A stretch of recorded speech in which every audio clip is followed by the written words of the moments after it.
You're not real. You're all alone down there. No, not again.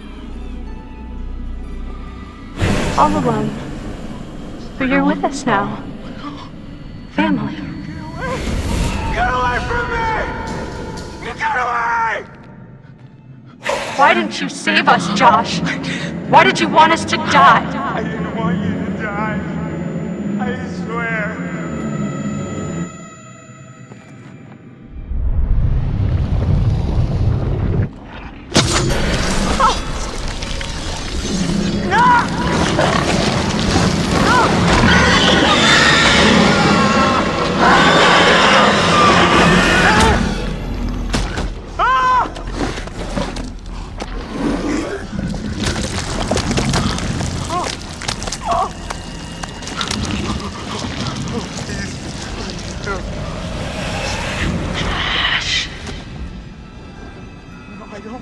I don't take orders from you.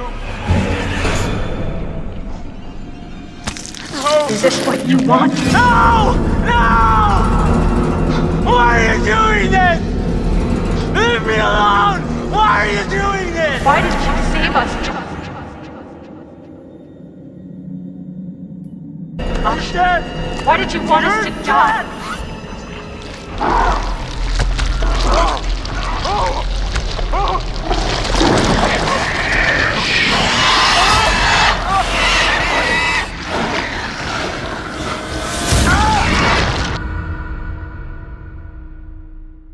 I was not prepared for how ugly that thing would be up close. Yeah. So, I noticed something kind of weird about it. What? The Wendigo. It had a scar. So? I've seen it before. What are you talking about? Saw these old pictures of some guys with that scar, and he was transforming into a Wendigo. You're kidding. It was one of the miners who'd been trapped back in the 50s in the cave-in, which means that thing is 80 years old. At least. Spunky for an old-timer. They cleaned the place out. Killed a lot of people. They? You mean there are more of them? Oh yeah, How many? too many. I think we're close. To the lair. How can you tell? I don't know, I just feel really terrible all of a sudden. Did I?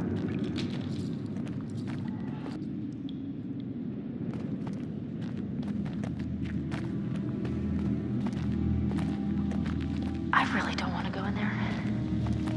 There's no other way through.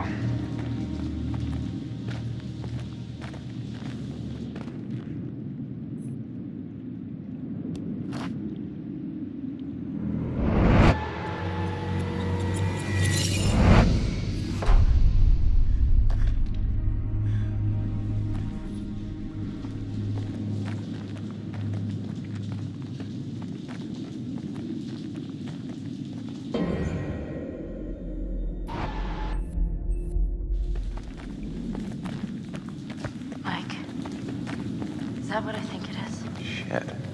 Looks like a grave.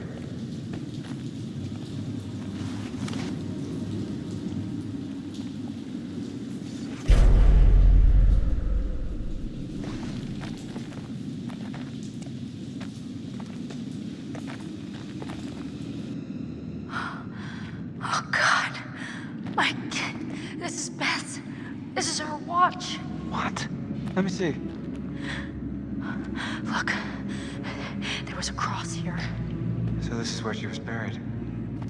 But who dug her up? Let's keep moving.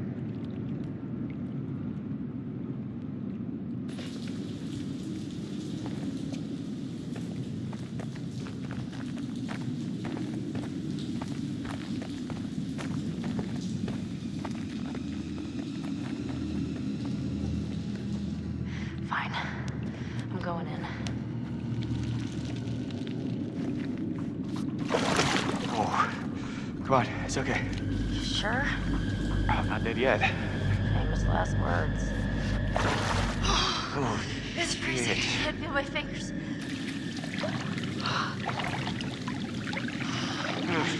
Wait a minute, I thought you reached the deepest part. Well, I didn't say that. I said it was okay.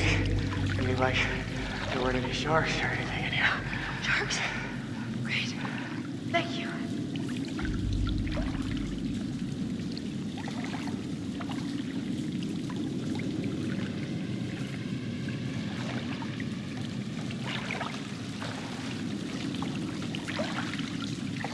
Oh, it's getting deeper. Yeah. Okay. Oh, hey, it's sloping up again. We're gonna make it. Oh my God, don't jinx it. All right. Oh. Come on. We made it.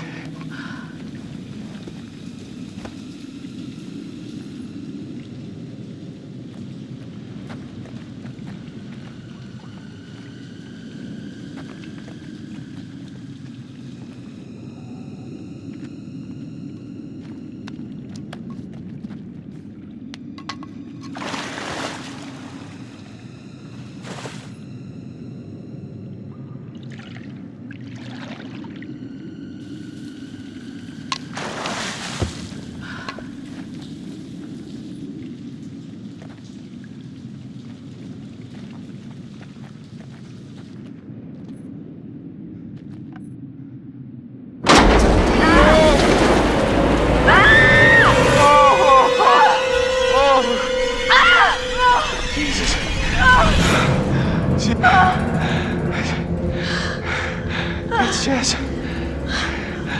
It's Jess.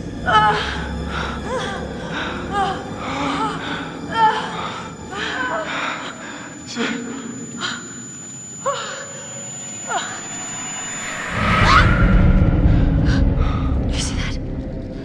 Yeah. Bodies. Yeah, a lot of them. Oh my God. No! I'm gonna be sick. Wait, hold on. I think I saw something.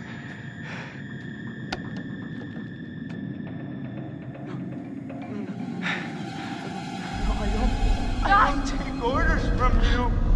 I don't take orders from you. You can't tell me what to do. You can't tell me what to do anymore. You can't tell me what to do. Oh, okay. I trust you. I trust you.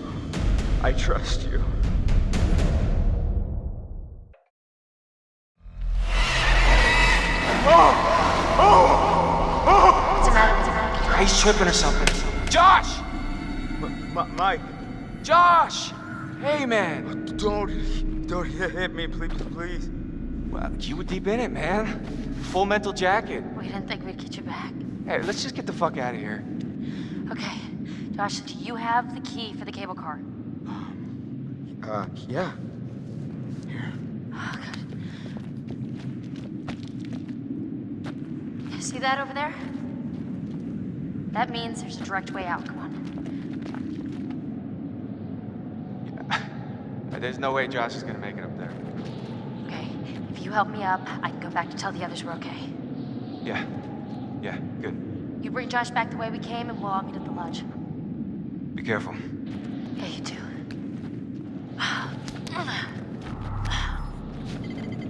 All right, let's go, you fucked up son of a bitch.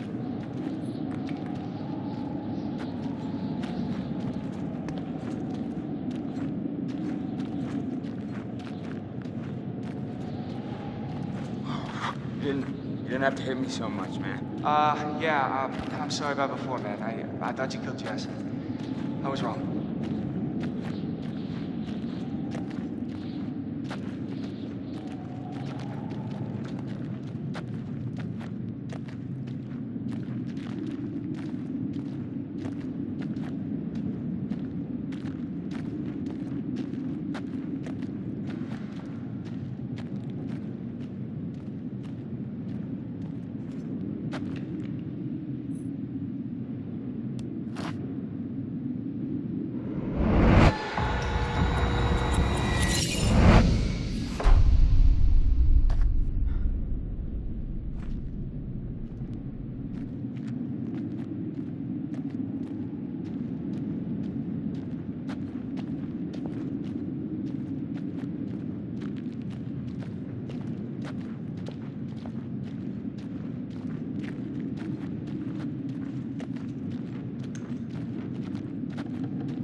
I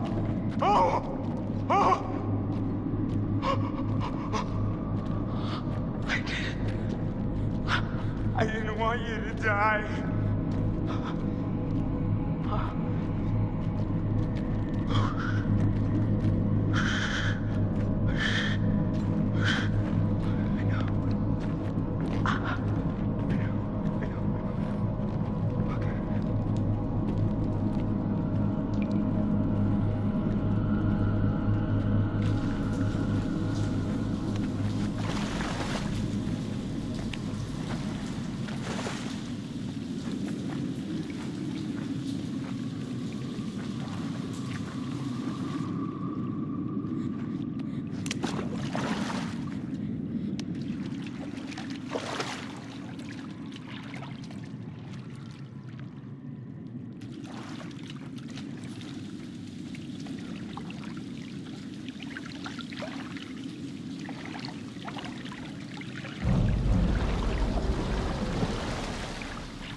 You're not real!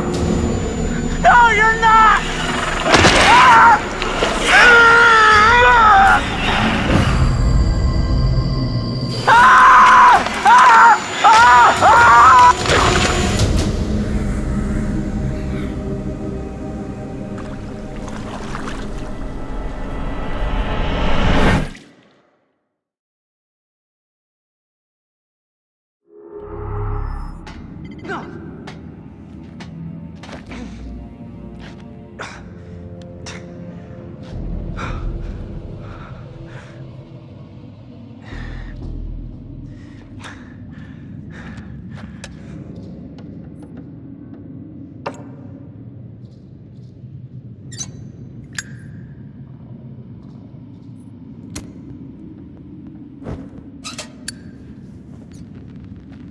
Ta-da!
What was that? Which way?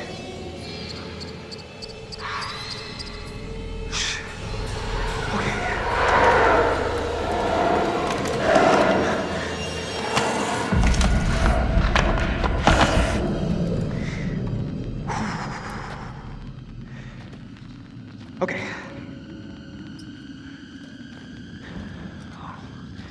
Jeez.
Sam. Mike. Oh, gosh. You look terrible. Gonna look worse if we stay out here. Come on.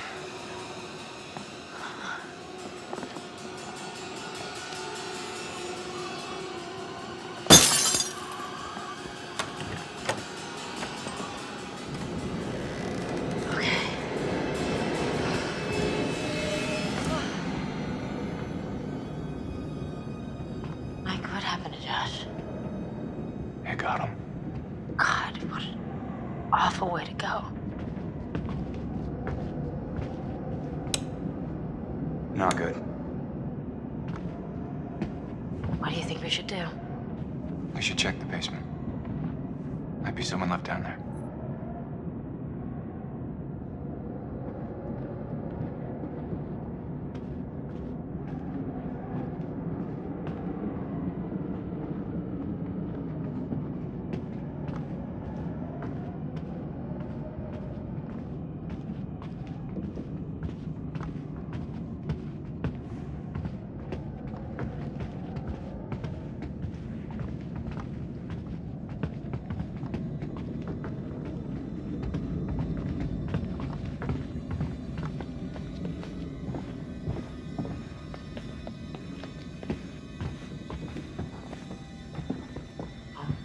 How do you rate our chances of survival? Hmm? I'm trying not to think about it.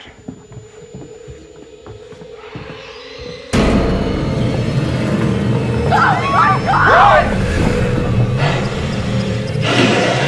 Oh shit!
Huh? Huh? How's that for you, fuck?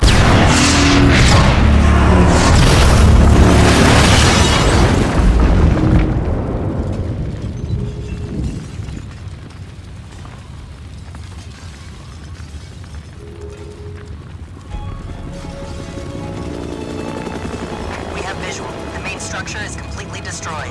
Over. I'm seeing something. It looks like there are survivors. Let's pick them up.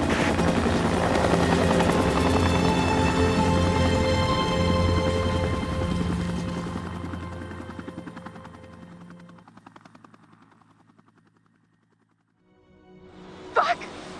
No!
it right up to my face. Right here, right in front of my nose, and he could have shot me. He almost shot me, the prick.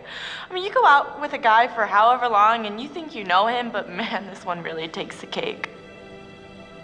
I was right there, and I could have done something. I tried to do something. It wasn't good enough. Where's Matt? Is he okay? Are they done looking at him? I'm just a little worried because, I'm his girlfriend. Did he tell you that? I mean, I probably wasn't his favorite person there for a couple minutes, but he knows how devoted I am to him. He knows. He said he knows, right? There was a madman, and he was after us. He killed Josh, and he was trying to kill all of us, and he went for help because he was trapped, and for fuck's sake, that's why I was on the damn fucking tower in the first place! But the tower fell. Where were you after the tower fell? In the mines! I keep trying to tell you there's something in the mines.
I am Hayden Panettiere, and we are here at the studio recording Until Dawn. My name is Rami Malek, and I played Josh. My name is Megan Martin. My name is Brett Dalton. My name is Antonella Lentini, and I played Hannah and Beth. My name is Jordan Fisher, and I play the character Matthew, Matt for short. I'm Nicole Bloom, and I play Emily in the game. My name is Noah Fleiss. I am Galadriel Steinman, and I play Ashley. So Until Dawn is the story of 8 teenagers who revisit this cabin in the woods about a year later after a really traumatic experience where I've lost 2 of my sisters, so coming to kind of get some closure in that respect. One of the things that Larry does really well is make these multi-layered characters, and I think for just the story in general, it follows the quintessential horror film plot lines, but the characters are so unique in themselves, and I think that's very cool. Oh, I hope this was the right thing to do. What? You know, getting everyone together on the anniversary. I mean, Josh seemed really pumped about us all doing something, didn't he? Yeah, no, he definitely did. I haven't seen him so excited about something in forever. Good, good. Sam and I have a few things in common, such as being huge lovers of animals, and she's a huge animal lover. She's vegan. She is a pacifist. I'm not quite sure if I'm gonna go as far as saying that I'm a pacifist, but she's spunky and cool. I know that she, I think, is made fun of a little bit by the rest of them who think that her morals and her beliefs in that area are a little ridiculous and they don't agree with them, but she doesn't care. It doesn't stop her from being herself, and that's something that I hope I have in common with her. You know, he definitely can be depressed at some times and a bit of a loner, but he takes some solace in one of his sister's friends, Sam, played by Hayden Panettiere, and invites everybody back to the same house the next year to kind of find some closure. Jessica she has a whole lot of personality. She is definitely the sort of mean girl character that, you know, at school she knows she's pretty, she knows that boys like her, and she's gonna use it to her advantage. He's got a big heart, and you can tell that that's very evident, especially how he treats his girlfriend, Emily, and you know, he's kind of a meathead, but in the best way possible. She really knows what she wants, and she manages to get that from whomever it is, whether it be Matt or Mike. You know, she's really driven, and I can definitely relate to that. My character is Chris, and he is what society might consider the nerd of the group, and he kind of embraces it. Ashley she's a little more serious than some of the other girls. She's definitely very intelligent and thoughtful. She kind of looks at the whole big picture of things. She's not quite as geeky as Chris, but they connect in a lot of ways. Mike is like big guy on campus. He's the class president who has some charm and has a brain, and I don't know, people seem to like Mike. He gets away with a lot though. He can be kind of jerky. The fact that he really just kind of wants everyone to be happy, and he wants he's a people pleaser, and I can definitely attest to being, you know, that guy. I'm always the friend that wants everybody to be happy and wants everybody to be taken care of, and that's definitely Matt. But also, like, this character is just so fun. I rarely get to play the bitch, and so it was really fun to do that. The spirit of things, seriously, what's wrong with you? I'm just trying to lighten the mood, Em. Don't be like that. Like what? The way you're being. You always get like this. I just think this is just the coolest thing to be a part of, and I just think it's going to take the world by storm. I really do. I think this genre is the wave of the future, and I think that once people see the potential behind it, of getting to interact with the drama that you're witnessing unfold in such a realistic way, that this is how entertainment's going to be from now on.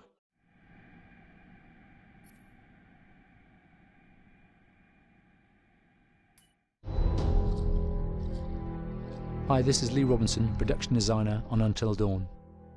The production design for Until Dawn started with the great teen horror script that sets the characters in a Canadian winter mountain lodge, being a contemporary setting with visual clues derived from classic films of that genre, such as Hitchcock's Psycho and Stanley Kubrick's Shining. The storyboards are vital to the production design as it allows the designer to understand the scale of the environments to be made and the detail that would be seen to create the atmosphere of a horror. This took us into concepts that took these storyboards further, visualizing the world through the color palette, the lighting, tone and the mood, and developing key locations such as the lodge, the cable car stations, the forests themselves, the wilderness.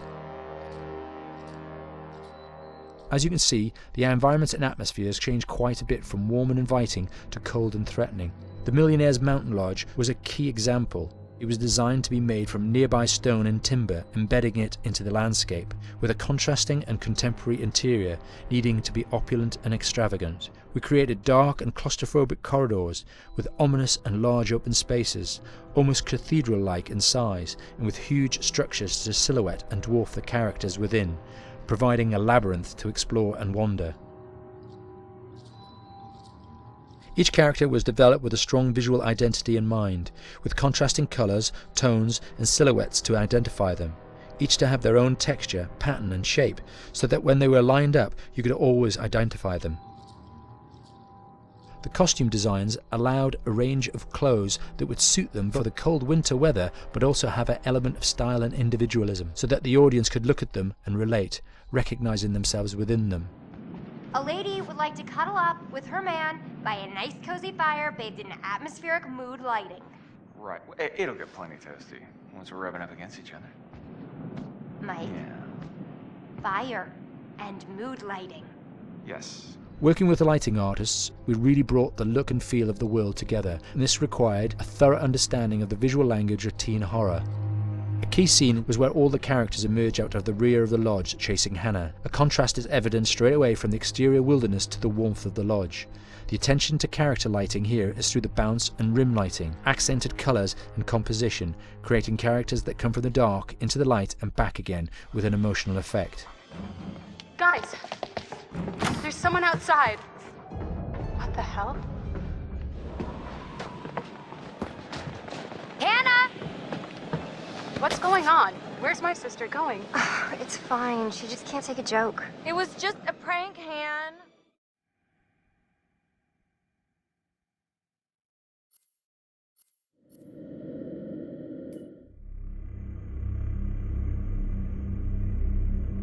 Until Dawn is a game that's full of horror, and one of the things we decided to do early on was to take a scientific approach to how scary it was. So we did experiments on people and we measured their responses to the game. We've created a test area. It's as close to a home setup as we can get it. We've recruited ordinary people to play the game and we've left them to play it on their own. You're turning the light off.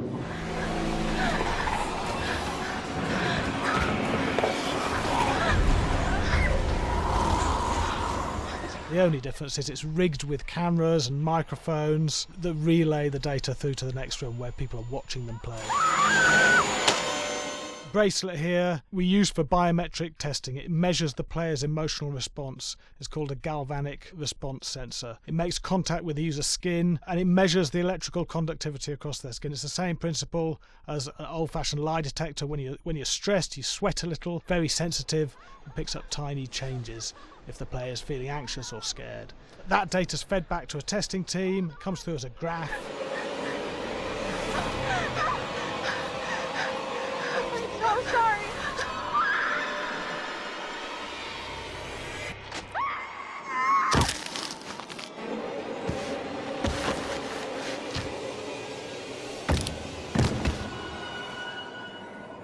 There's no point testing one or two people, you have to test a lot of people. Hey, watch your step. When we have a scare that's consistently has a measurable emotional response, then we knew it was good. If it didn't have that, it goes back to the team for improvement. The data doesn't tell us what's wrong with the scare, it only tells us if it's working or not. Wait, okay, so you hear that too, right? Josh. Here we have a chapter relatively early in the game. Weirdly regular. Nothing regular about it. We have to create tension and anxiety in the player so they are ready to receive the scare.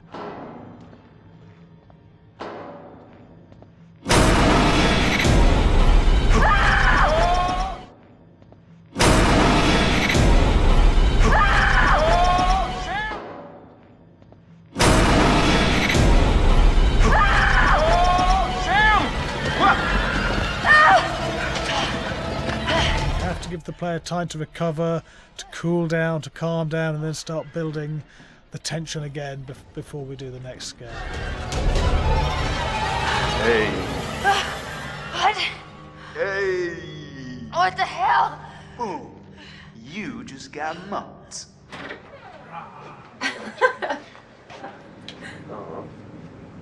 Yeah, I have such an adrenaline high from that game. There's two things we found. One is we could look at the scares, analyse if our expected scares were working effectively. Were people shrieking and covering their hands, or were they getting an emotional response from it? And being scientific about it means that we strip out people's opinions about whether things are working or not. We've got data, and we look at the data. If it's working, we're happy with it. Really scary. Bit scared and wanting to get away. I actually be maybe a bit scared to play it on my own, but in a room with the lights on, yeah, with some other people as well, yeah, maybe. But because I'm a scaredy cat, I would play with someone in the room. And the lights on. It was one of the scariest games I've played in a long while.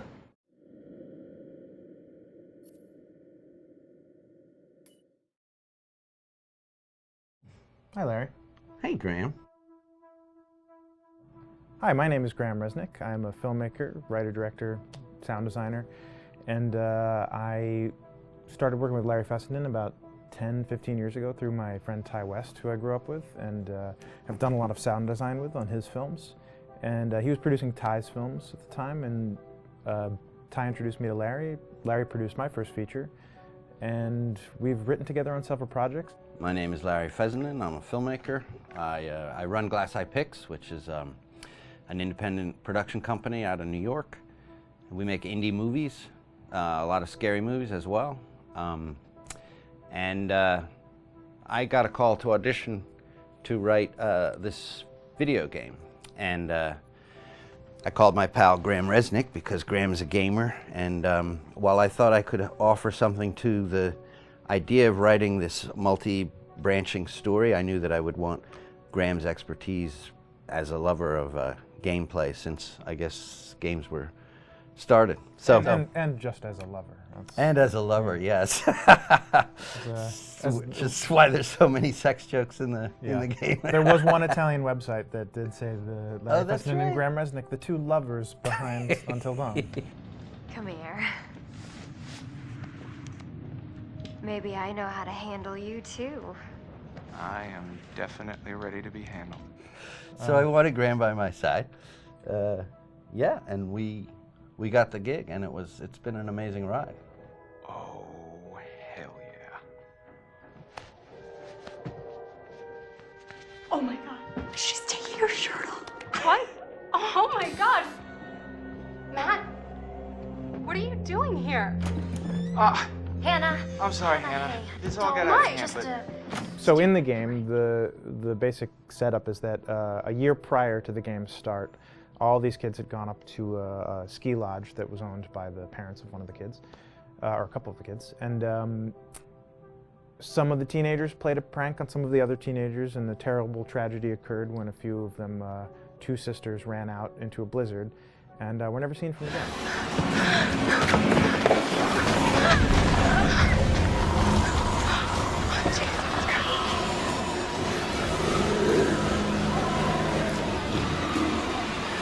So now, a year later, this is kind of torn apart, this group of friends. They've gone through some trials and tribulations in the past year. The brother of the two girls has had a lot of psychological issues, and to kind of help him cope and help them all get over it, they all returned to the lodge a year later, back up on the mountain. And the idea is to get over it, but... the healing does not begin. Yeah, and these kids are all trying to find themselves. They've been through a trauma, But in general, they're just teenagers trying to figure out who they are. So they're all kind of falling into the patterns, the stereotypes, the characters they see on TV and in the movies. I think we were very interested in taking genre tropes and kind of making them sort of refresh them.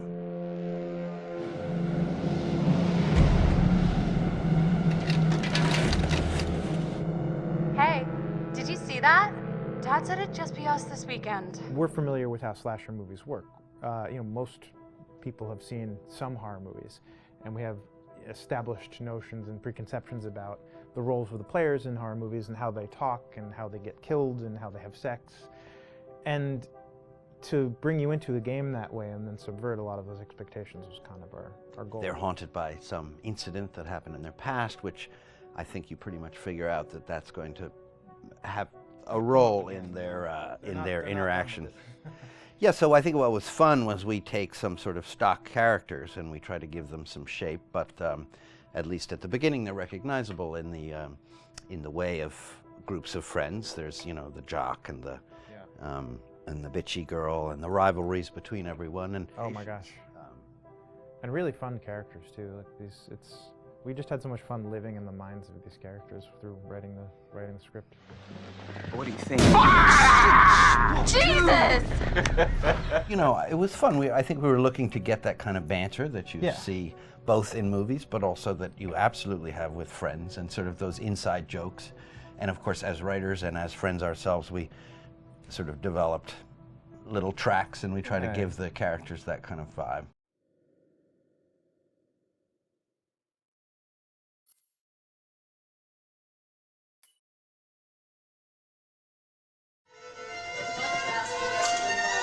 Yeah, fast and violent.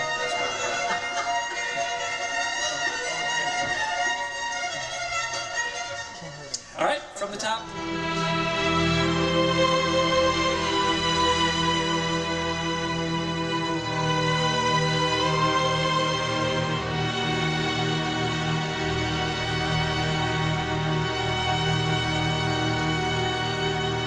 My name is Jason Graves, and I'm the composer for Until Dawn.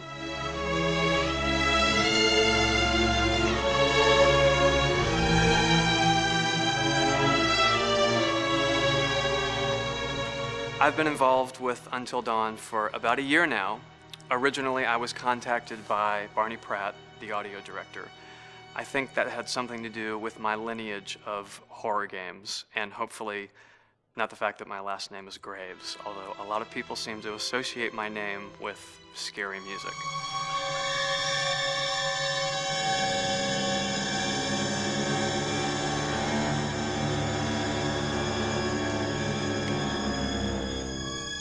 One of the things that was really exciting about working with Barney and the team at Supermassive is they really wanted something unique for the music. They wanted the music to stand out and be a character on its own in the game.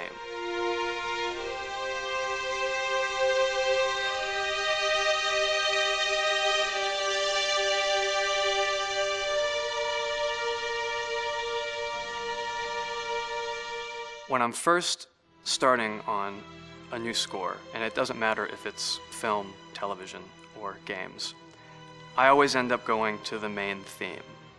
Sometimes the developer or producer isn't even necessarily interested in the main theme at the beginning. I just want to do it for myself, because for me, the main theme is the identity of the game. It establishes the mood, the atmosphere, and the character of the music, and how it's going to be playing in the background. And that's what we did with Until Dawn. That was actually my demo pitch to Supermassive Games. I put a main theme together, recorded all the instruments at my studio, and sent it to them. And they liked it. We actually ended up recording that exact theme, all the instruments and everything, live here at Ocean Way, probably 9 months ago. And that's what we've been using in all the demos for the game, and that's the final version of the theme that is the main theme that you'll hear on the menus and in some key pieces of gameplay.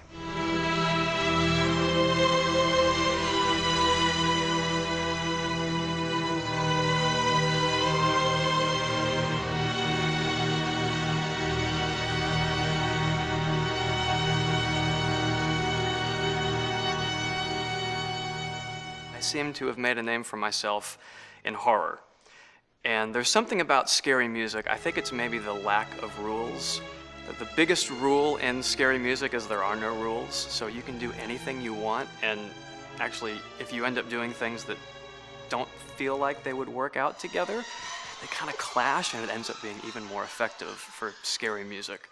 So that's what really drew me to Until Dawn, was the textures, plus writing thematic material that is interwoven with the scary textures. I haven't really done anything like that before. Usually it was just all tension all the time, and that's fun and it's great, but I'm actually at heart a very melodic composer. That's the kind of music I love listening to, and that's the kind of music I love writing.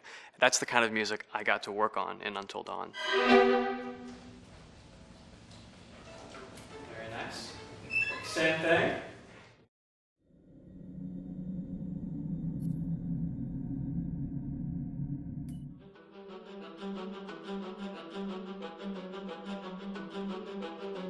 My name is Will Biles, Executive Creative Director of Until Dawn.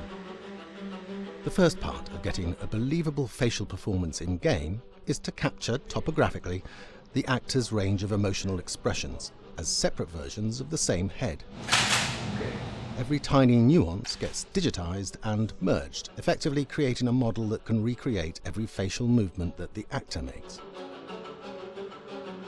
Once the topography has been recorded, the actor's performance itself can be captured by using a predetermined set of marker points, drawn precisely on the face, and a high-def helmet cam, wirelessly linked to capture devices. The camera is the small box where it looks like the microphone should be. Outro Sam. Mark. It records in high def the movement of the dots throughout the performance that will drive the expressions captured earlier. Unlike other systems, this form of capture is far less lossy because there are fewer interpretations between performance captured and performance rendered finally in-game. The audio is also recorded via two separate lavalier mics attached to the helmet.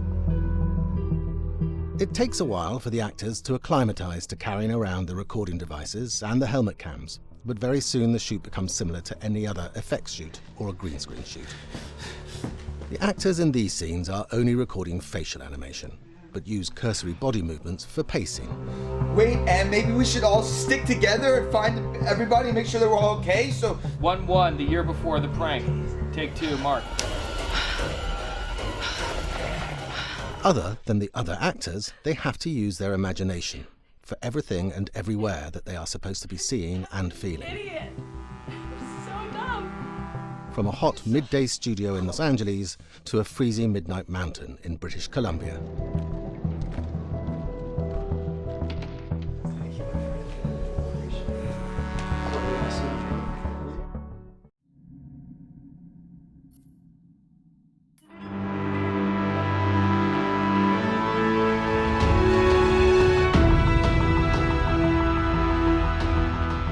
Until Dawn has a dynamic, ever-changing story, the facial performances and the body performances are recorded separately, with different systems.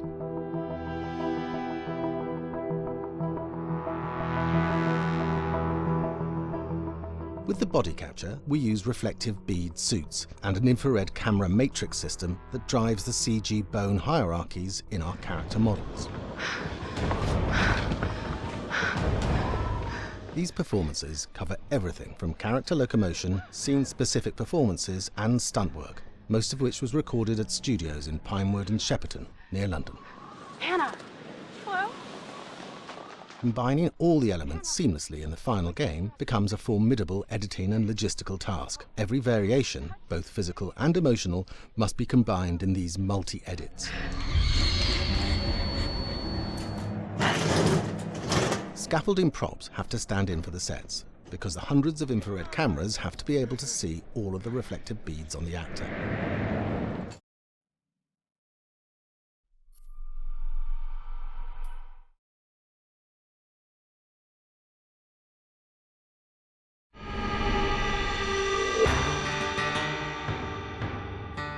America's Northwoods border region. Within this land of 10,000 lakes and miles of dense timber, a hideous creature is believed to lurk. The North Woods is probably one of the last frontiers in America. There's still a lot of places in this area that hasn't been set foot by man. Monsters and mysteries exist here because it is remote. Up in the North Woods, winters are long. In times of biting cold and isolation, a devouring monster is believed to come forth. It's terrorized native people for generations. Growing up, I was told, like, don't go outside, the Wendigo will get you.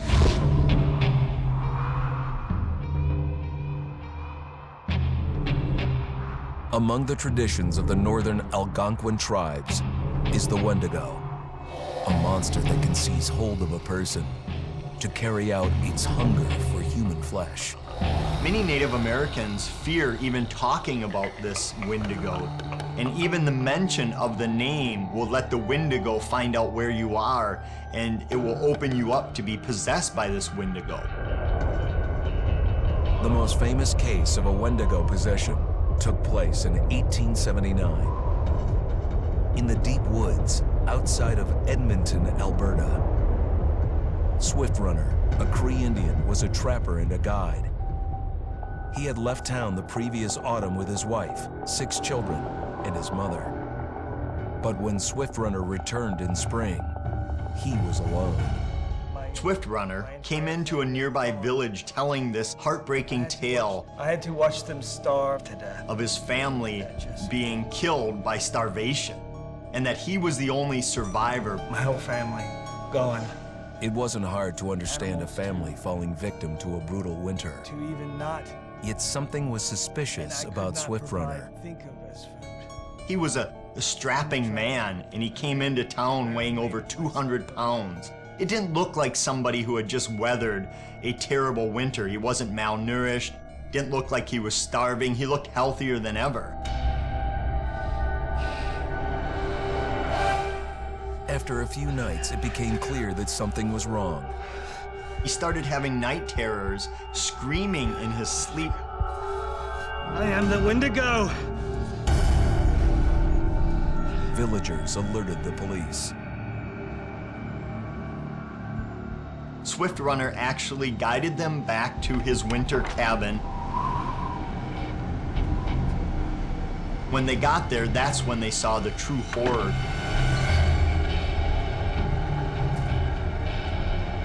Human skulls were scattered around, many bones, some of which had been snapped in half and the marrow inside had been drained. They had never seen anything like it. Swift Runner had killed his entire family, shooting them, hitting them with an axe, strangling, and then eating most of their bodies.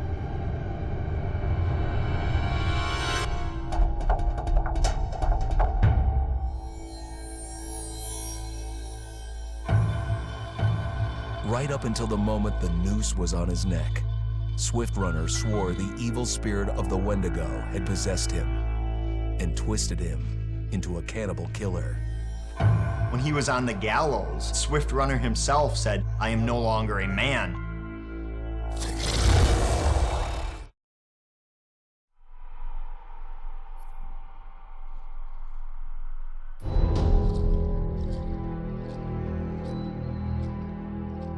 Just move over there. Go on, move. Let me say what I came to say. I'm here to tell you what you're up against being back on this mountain. You should never have returned. I don't know why you did after what happened last year. You mean with Hannah and Beth? Yeah, how could you know without being involved? I don't take kindly to you kids coming up here to my mountain. Your mountain. The mountain don't belong to me, it's true. But it don't belong to the Washingtons. This mountain belongs to the Wendigo. Hi, this is Lee Robinson, production designer at Supermassive Games. Understanding the ancient myths of the Wendigo was key for their development that helped the visual look. Through sketches and concepts, these elements were visualized, such as eyes being milky, almost dead, with loss of lips and eyelids due to frostbite, fangs growing and arms and legs getting longer, with skin hardening and thickening to look snarling and menacing, yet withered and lean. What the hell was that? Another fucking itch. fingers and toenails extending like claws, allowing them to climb effortlessly. We made them look gaunt and weathered, and having ragged remains of clothes they wore. Blood-stained and rotten, with patches of hair still remaining, they retained strong skeletal limbs, which enable them to be agile and quick through the environment. Where are you? My name is Jamie Gallipo, Animation Director at Supermassive.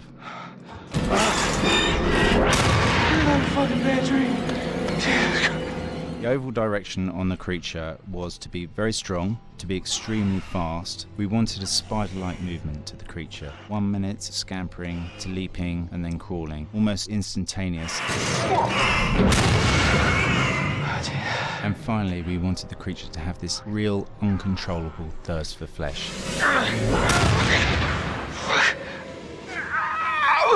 From a sound design perspective, the Wendigo is a real challenge. For the main vocalizations of the Wendigo, we used our own vocalizations, various different animals from the exotic to the farmyard, various plugins and processes to gel these sounds together and keep a human resonance behind that voice, telling the backstory of the Wendigo.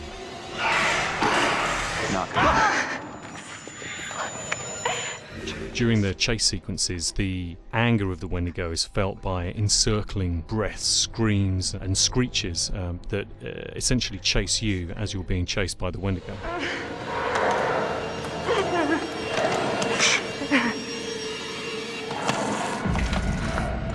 We would layer them up in a multitude of layers, sometimes 15, 20 sounds playing at the same time, to build up the vocalizations for this fearsome creature which is always in attack mode, hyperactive and chasing you throughout the game.